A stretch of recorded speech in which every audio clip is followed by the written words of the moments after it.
Tag It Tuesday. We're going to be working with some washi tape and an embossing folder. So to begin, I'm just grabbing some washi tape that came in a set because they kind of coordinate together.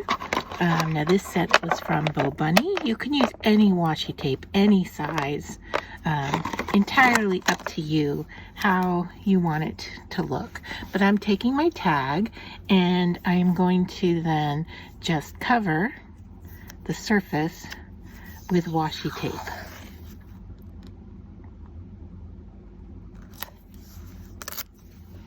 I'm going over the edge and I will cut that off after I have the whole tag covered.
So the next step then is to emboss our tags. You can see I have it cut down to size, and I want to have the raised part of my design on the front.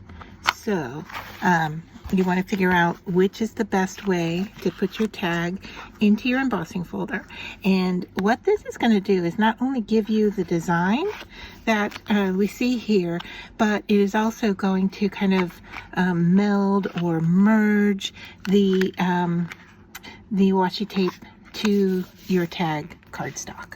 So I'm going to run mine through Gemini and I'll be right back. All right, so after you have embossed, you can see that your design is raised on the washi tape side, and you can see that it is indented on the back side. Now what I have in front of me here is some sandpaper. This is a 240 grit. You could use any kind of sanding paper, or even like a nail file would work. So what we're going to do is take this and just go over the tops of that image.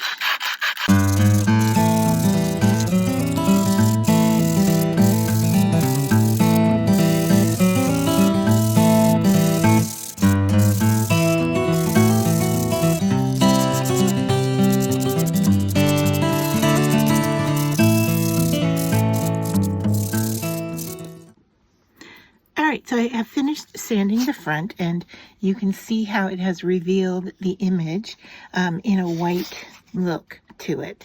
Now, the process that we've gone through with the washi tape, the embossing, and the sanding, it has left this tag pretty lightweight. So what I'm going to do is I'm going to just glue it down to another tag the exact same size to give it some sturdiness to it. And then we can go about decorating the front.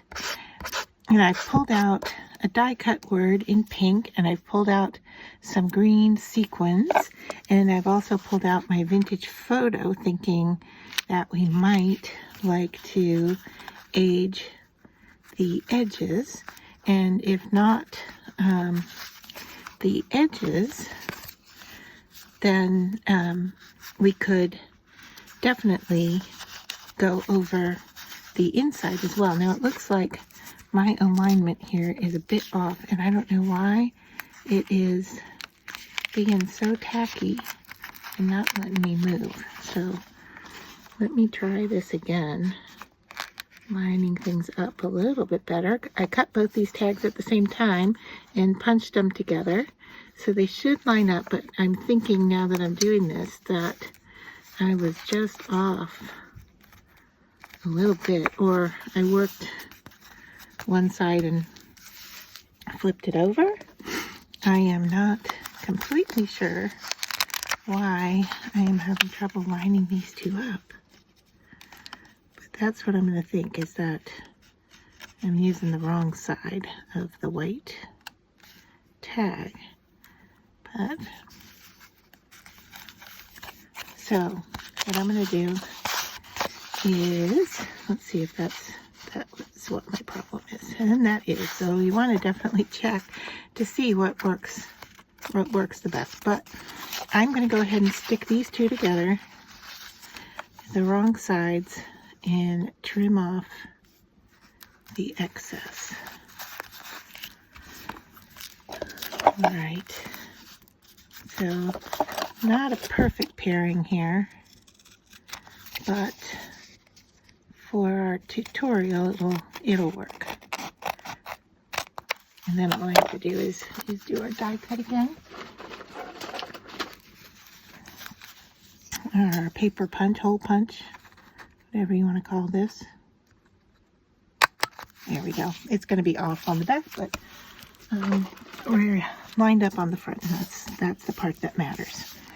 All right, so let's do a little vintage photo around the edges.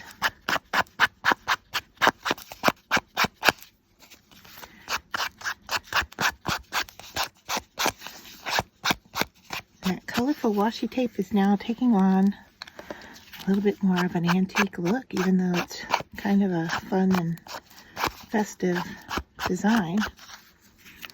All right. I'm trying to decide if I want to actually ink the front or not. I have the die cut here that says Lucky, and I thought we would stick it right here on this pattern so that it would show up. I think that's where it's going to show up the best, or up here it could show up. Yeah, that's even better. I think it's going to show up better up there. All right, so a little bit of glue.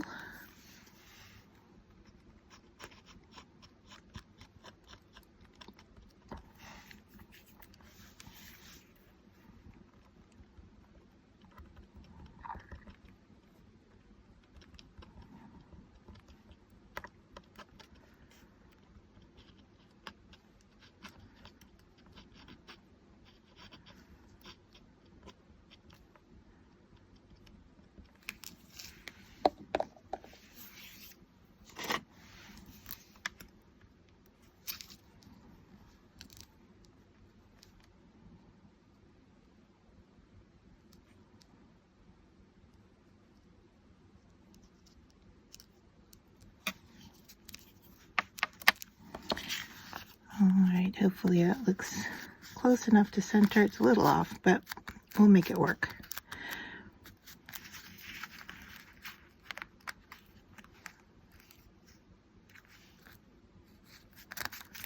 Okay, and then I thought these might look nice on there.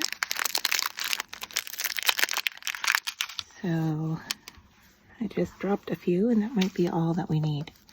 Let's see. So I've got, I want to do an odd number, so that's 1. Just moving them to make sure that there's not multiples here, because they do stick together.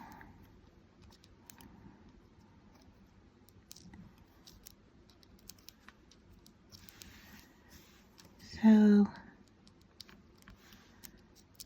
something like that. We might need 2 more. Let's see if we can get it to drop out 2 more without having to get too many.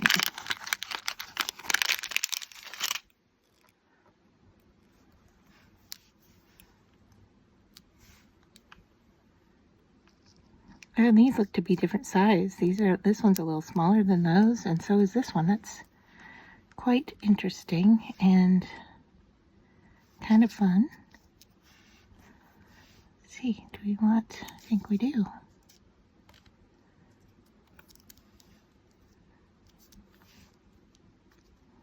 So I like figuring out my placement first and then putting the glue down. I don't know how you guys feel about that, but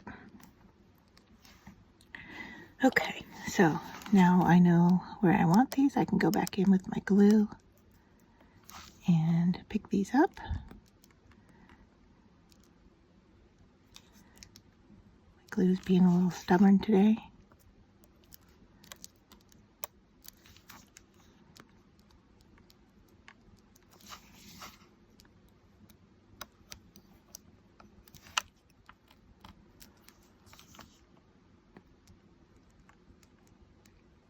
Now, as I said, you could definitely go over the top of this with ink if you wanted to color in the area that you sanded off. I'm going to leave mine as is today, but that is definitely something I'm going to do in the future on another project, because I think that could look interesting.